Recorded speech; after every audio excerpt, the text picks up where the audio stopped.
Hello guys! Welcome back sa aking YouTube channel at sa mga hindi pa nakakapag-subscribe sa akin ay subscribe na po kayo and hit the notification bell para sa mga susunod ko pang useful tips and uploads. Unang-una po sa lahat, babatiin ko po kayo ng isang maligayang bagong taon. Happy New Year sa inyo. Baka nagtataka kayo, naka-shades ako. Lagi kasing magayong mata ko lately. Nagpatingin na ako sa Sarabia, babalik ako ron para sa salamin. Kaya pasensyahan nyo na muna, medyo affected ang mata ko sa ilaw at lumalala ang aking astigmatism. Well, tungkol po sa pagdidiscuss natin today, yung sinabi ko po sa inyo na movie review, hindi na natin papatagalin ng Only If, tsaka yung Rewind, side by side. Una ko pong napanood yung Rewind noong January 1. Kasi gustong-gusto kong mapanood yan, nga lang syempre, priority ko yung sa family event namin. January 1 lang kami nagkaroon ng chance mapanood. Yung Only If naman ay napanood ko ngayon lang. As in, freshly, wala pang 15 minutes ago. Kaya, mas magandang ma-share ko sa inyo yung insights ko tungkol din sa dalawang movies na yan na pinagkukumparahan controversially. Na yan din daw ang reason kung bakit walang nakuhang award sa MMFF ang Rewind ni Ding Dong at Marian. Ngayon, to give you a fair context, unahin ko muna yung Only If. Yung Only If, dahil kapapanood ko lang sa kanya, masasabi ko, it's about, bigyan ko lang kayo ng concept para malinaw sa inyo yung comparison.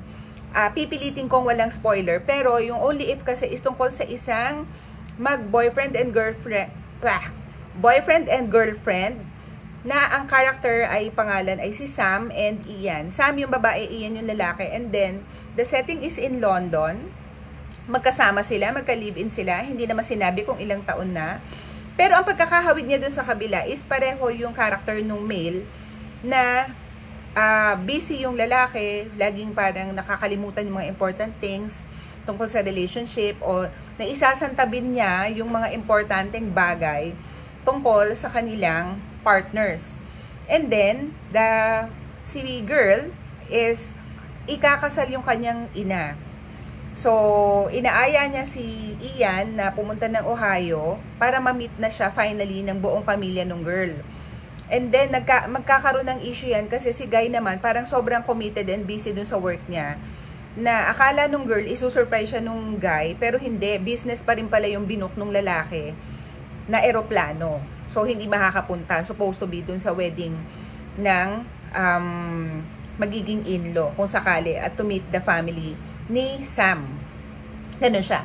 And then, doon naiikot yung story nun na pagdating nung huli ay merong kasing sa isang part doon, meron siyang parang si kamatayan. Yun yung character. Parang kamatayan, parang si Grim Reaper na taxi driver who will tell him about, yun nga, maiksi lang ang time, yung pagpapakita ng pagpapahalaga, at saka paano kung ito na lang yung moment mo na makita mo si girl, parang ganun yung sinabi sa kanya. And then eventually, pagdating inano niya yon, kumbaga hindi niya masyadong sineryoso yung sinabi sa kanya. And then nag-meet sila ni Sam sa restaurant, at yun nga, nasabi na niya nga doon na hindi siya makakapunta doon sa Ohio, kasi nasa London sila. Tapos, parang sinasabi na nung girl yung sama ng loob, na siya ay parang second priority lang, dahil nga laging busy yung guy, ganyan, mga drama-drama nila. Mag-walk out yung girl, kasi parang napapagod na raw siya intindihin. Si Sam is played by Jennifer Love Hewitt. Paglabas niya, tapos parang sumakay ng taxi, and coincidentally, yung taxi na yon is yung Grim Reaper pa rin na guy. Tapos, pinapasakay, parang tinatanong taxi driver, sasakay ka ba? Sabi niya kay Ian, the choice is yours. Tapos parang si girl sa sama ng loob at inis, sinara yung pinto, dumiretso yung taxi, and dun na sila nagka-meet ng accident. So, to cut the long story short, namatay yung si Sam, si Jennifer Love Hewitt doon sa movie. And then, ang pagkakahawig dito, importante, sa Rewind is yung nagising si Guy na akala niya ay patay na si girl at akala niya multo yung nasa tabi niya. Ang rewind doon is bumalik siya the day bago yung aksidente na namatay yung babae. Kasi na-witness niya lahat na nasagasaan si girl, tinakbo niya sa ospital, hanggang sa bawian ng buhay, nagkatinginan pa sila sa mata. So, very aware si Ian na namatay yung kanyang girlfriend na si Sam. And then the next day, he just woke up na, nagising siya na may katabi siyang multo dahil nagulat siya, buhay yung babae. And lahat nung nangyari the previous day, yung mga previous day, yung mga little things na nangyari is naulit nung araw na yon. Pero kasi nung una pa lang, sinabi na ni Ian na naniniwala siya na kaya niyang baguhin ang destiny. So may mga ginawa siyang paraan para mabago yung pangyayari. For example, magkasabay silang umalis ng umaga. Kumbaga nung pag-breakfast, meron kasing time na yung nangyaring deja vu na ng previous day, napaso yung girl, yung next day na yon napaso na naman ng breakfast. Pero lahat ng kaya niyang naaalala ni Ian na i-block na wag mangyari para mabago yung course ng araw is ginawa niya. Like, meron doon na naglalakad sila sa street, merong masasabuyan ng drink yung babae, iniiwas niya na masasagasaan dapat ng bike na may drink, na masasabuyan ng damit. Naiiwas niya, pero nung lumalakad sila, may nasalubong pa rin si girl na nasabuyan pa rin yung damit. So parang ang nangyari, hindi niya nakokontra. Yun nangyayari sa Destiny. So, nung gabi na yon, may graduation concert din kasi si girl, si Sam. Parang inano niya rin na aalisin muna kita dito sa lugar na to. Babaguhin niya yung course nung pangyayari nung araw na yon. Dahil nga, so far sa nakikita niya, nangyayari pa rin yung mga iniiwasan niya. Ang nangyari dyan, isinama niya sa parang tinanong niya si girl, saan mo gustong pumunta? Sumakay sila sa train, nagkaroon sila ng perfect date. Yun yung pagkakahawig rin dito sa Rewind. Parang naggumawa ng paraan si Guy to catch up for the lost time. Ginawa niya ng very special day si Sam. Well, on part of Ding Dong Dante sa side ng Rewind, si John and Mary yung character na yan, ginawan din niya ng very special date si wife. Na kumbaga, for the longest time, hindi niya na nga nagagawa dahil sa kabisihan naman din niya sa trabaho. Ngayon, itong balik tayo sa If Only, pupunta tayo sa Rewind. Sinasabi ko lang yung mga medyo directly pagkakahawig. Ngayon, si Sam and si Ian, pumunta sila ng London, nag-spend sila ng pinakamagandang time together nila doon, nakapagsabi sila ng mga hindi nila nasasabi, na-discover ni girl yung sa side ng pamilya ng lalaki na hindi niya pa alam dahil gusto raw sana niyang malaman kung paano nag-grow up at anong klase yung magulang meron si Guy. May mga part doon sa lalaki na hindi nila napag-uusapan na na-discover niya. Ang maganda doon sa side ng movie ng If Only, lahat ng pinakamahalagang importanteng sabihin ng lalaki kay Sam is sinabi niya. Sinabi na niya kasi parang hindi niya alam dahil merong part doon na isa sa mga nuances na nangyari, yung kanyang watch na suot nung lalaki, si Ian, is nabasag doon sa previous day na namatay si Sam. Yun yung mga ina-avoid niya mangyari para nga ma-change yung course ng destiny, yung mga maliliit na bagay na nangyari. Pero kahit anong gawin niya kasing iwas, parang nag-iba-iba lang ng chronological order pero nangyayari pa rin. Kahit naiwasan niya kasi nung nandun na sila sa lugar, papunta dun sa hill, kung saan lumaki yung Guy, nagsisindi siya ng fireplace kasi napunta sila sa malamig na lugar. Yung paggano niya ng posporo, tumama yung relo niya dun sa may fireplace. So, nangyari pa rin yung mga iniiwasan sana niyang mangyari. So, ang ending, kailangan kasing bumalik ni babae dun sa London. Dahil graduation niya that night, dun sa recital, musician kasi si Sam.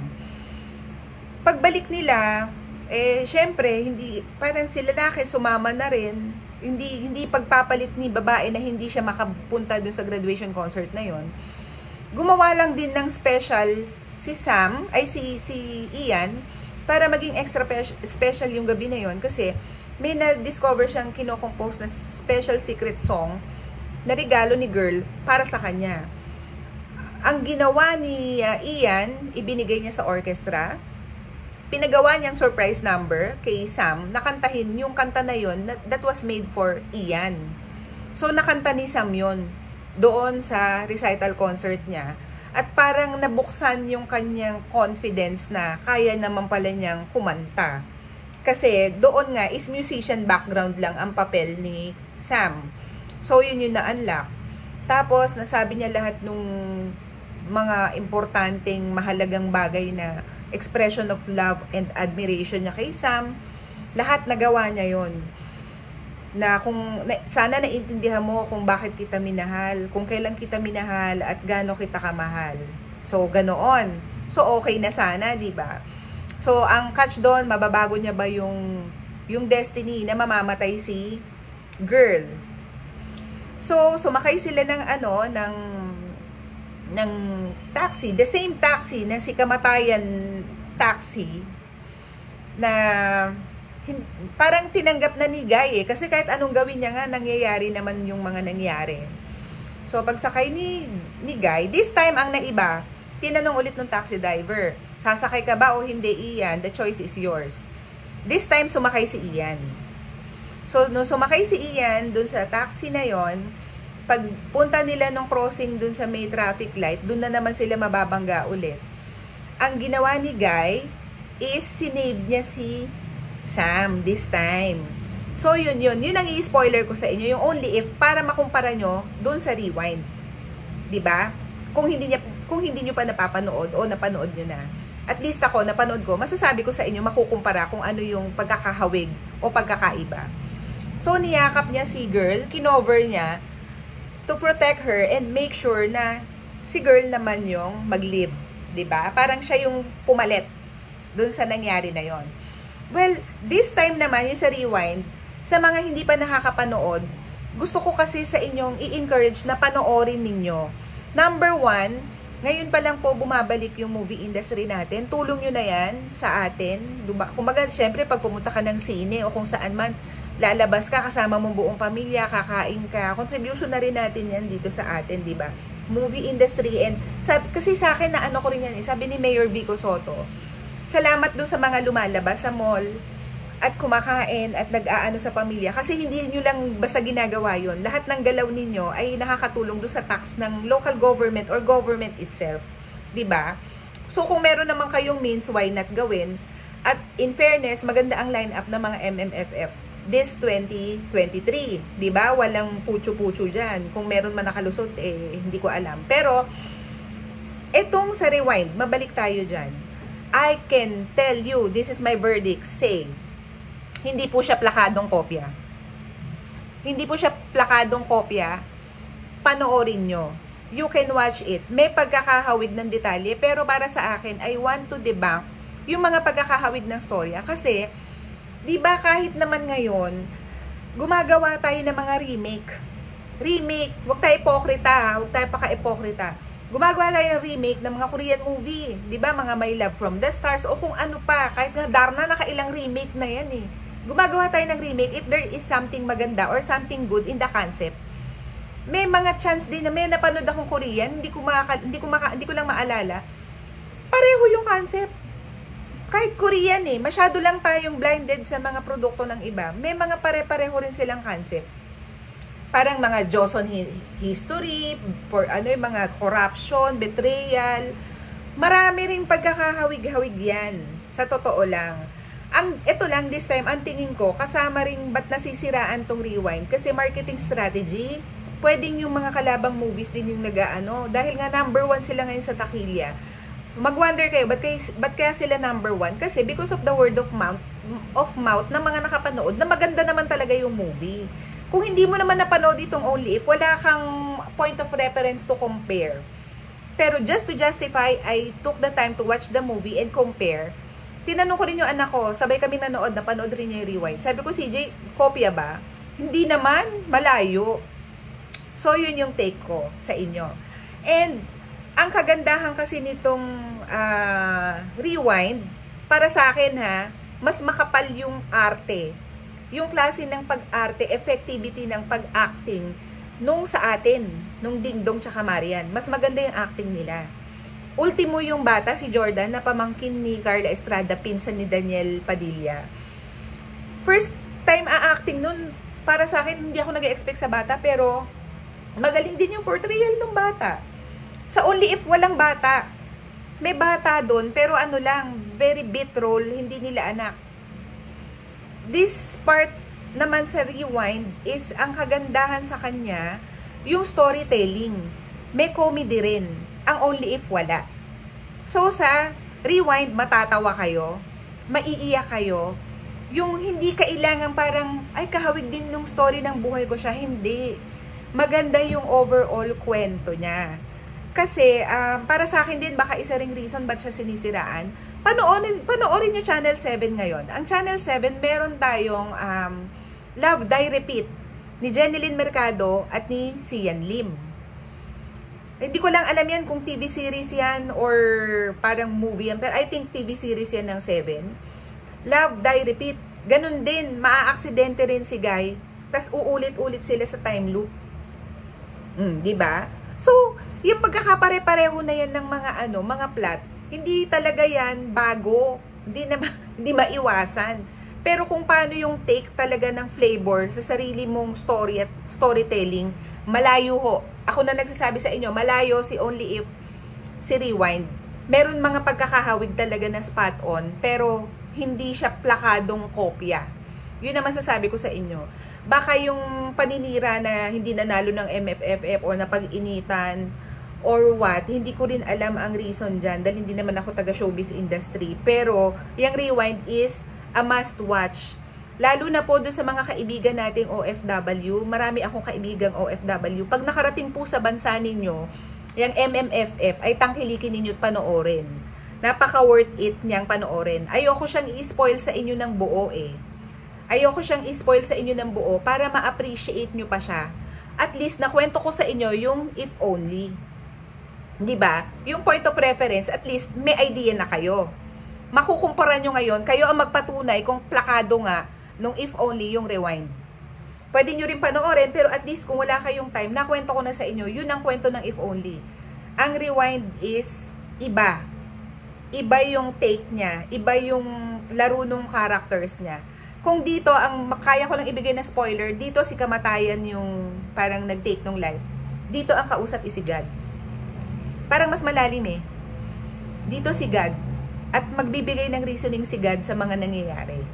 Pero syempre, movie lang yan ha. Huwag nating masyadong literalin na ganun pala yung ano ni God. No. 'Di ba? Hindi naman ganon. So hanggang dun lamang guys. Panoorin nyo yung Rewind. I highly recommend it. Maiiyak kayo, matatawa kayo, and napakagaling ng mga actors. Walang part ng movie na na-boring ako. Walang part ng movie na na-bored ako talaga. Promise. Yung asawa ko hindi nanonood ng Tagalog. Pag uwi namin, alam mo sabi niya sa akin, Mami, okay yung movie ah. So dun pa lang, i-take nyo na yan, na talagang nagandahan kaming lahat, pati yung anak ko. So hanggang dun lamang, worth it yan. Wag yung deadmahin yung issue ng mga comparison. Worth it ang Rewind. Okay? Recommended ko yan. Hindi ko lang napapanood yung iba pa, pinagpilian ko sana yung Malyari nga lang, hindi ako masyadong sa horror. Panoorin natin yung pelikula ng Pilipino, ngayong MMFF. Okay guys? So hanggang dito na lamang, hindi ko na patatagalin till we meet again. Bye!